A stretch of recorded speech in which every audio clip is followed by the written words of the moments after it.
Have you guys ever been on a road trip? Now, I've only been on a couple of road trips throughout my entire life, whether it be with my friends or family, but every time I've taken one, I've honestly thoroughly enjoyed it because of all the memories I made along the way with them. But what if there was a game that encapsulates one's youth, sense of freedom, and inquisitive spirit towards the journey ahead?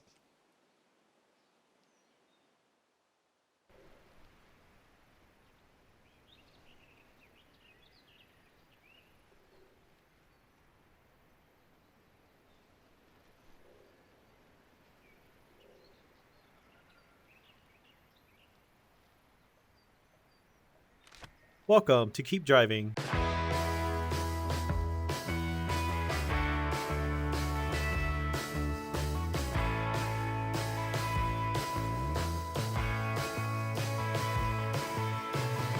A game made by CJY Games, an indie game studio located in Gothenburg, Sweden. The studio consists of two people, Joseph Martinovsky.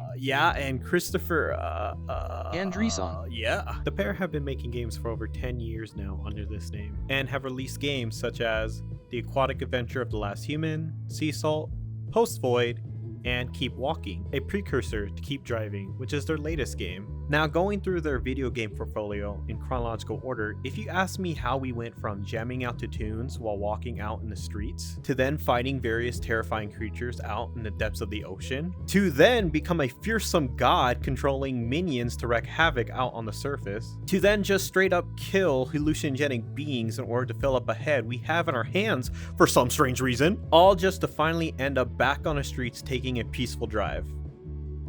I'd say they just had a silly little period for bloodshed. Now, it's pretty clear by looking at previous entries, the devs deeply care about their games, and Keep Driving is no exception to this care.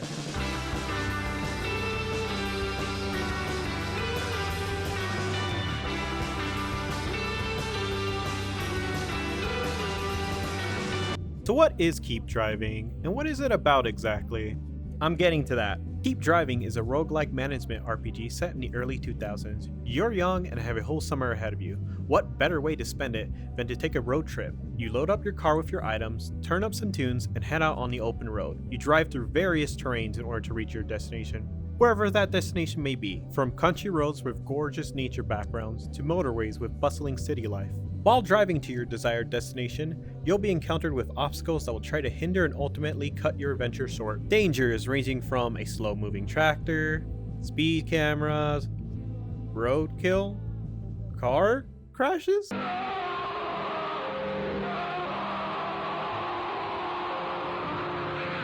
etc. All of these events will cut into one of your four resources you must look after: energy, money, durability, and gas. To overcome these dangers, you'll go through a turn-based combat system that utilizes your skills and consumables, matching them in the order they appear on the dashboard to decrease the amount of threats. Otherwise, you will take damage. Some of these road events you'll go through while driving aren't necessarily bad. For example, sometimes you'll have a thought about something pertaining to your adventure, giving you some options to choose from, and based on your answer, you may receive a beneficial or detrimental item or status effect. You'll also encounter hitchhikers along the way, and they each have their own skill sets to help you on road events, as well as some cons to hinder you the more you level them up. Once you have reached your destination, depending on what's available, you can shop for items, work, repair, refuel, and upgrade your vehicle, talk to other NPCs, accept side quests, explore trails, rest, and then once you are ready, head out on the road again. You'll continue your journey until you reach one of 9 final destinations, after which you'll start from the beginning again, where you can decide to relive your journey, but through a different path. With general overviews and mechanics out of the way, I want to talk to you more about my personal experience and thoughts about this game. Most of what I'll be discussing is spoilers to the game, so I wholeheartedly suggest you play the game first, then come back to this part of the video. Otherwise, Here we go.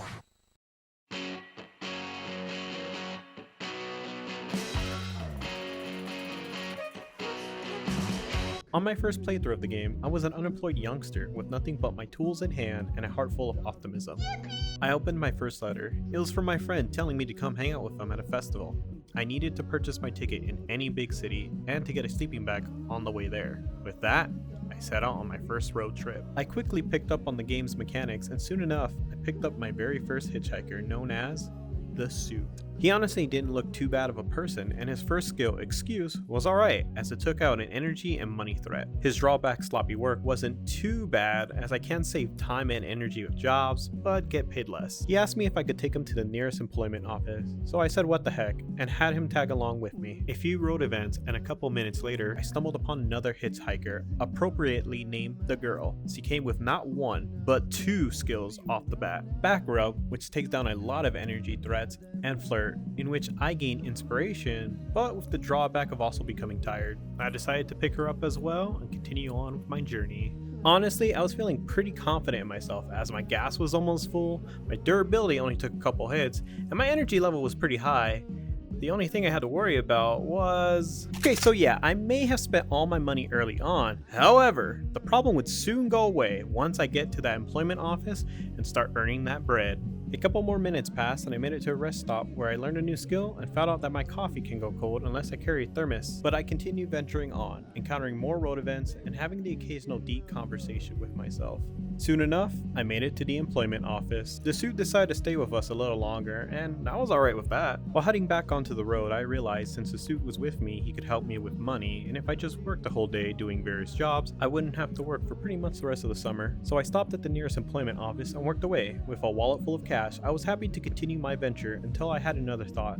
Honestly, it wouldn't be that bad having a job this summer. I was pretty good at it, and they liked me. Maybe I should go back and see if I can get something more permanent. I then decided it might be worth checking out the office if they are so keen on me. And thus, my first ending was achieved here. Although the job listing said permanent job, I didn't think it would end my journey so shortly. I would be spending the rest of the summer in an office, watching the days go by one by one.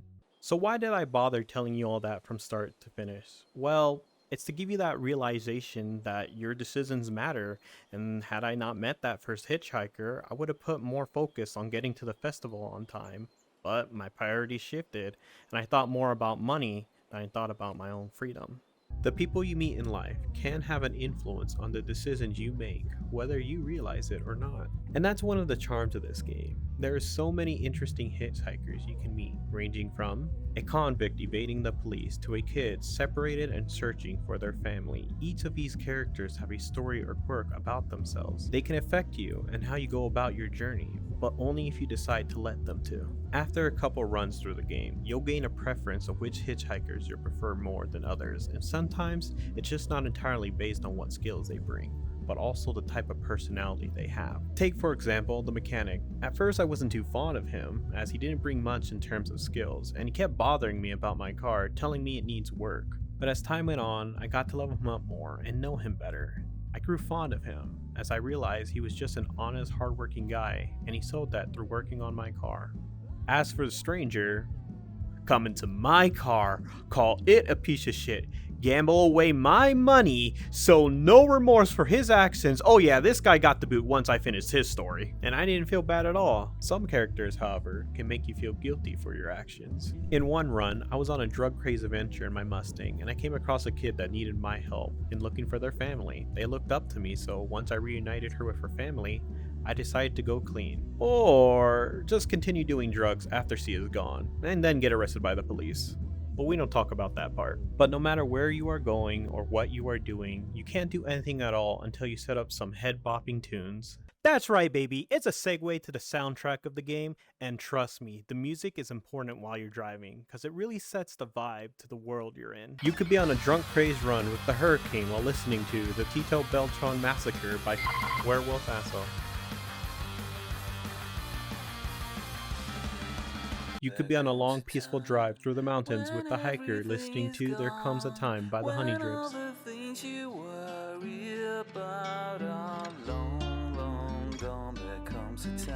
Or you could be having a deep, silent, sorrowful moment with The Idiot by listening to Dandelion by Dorina.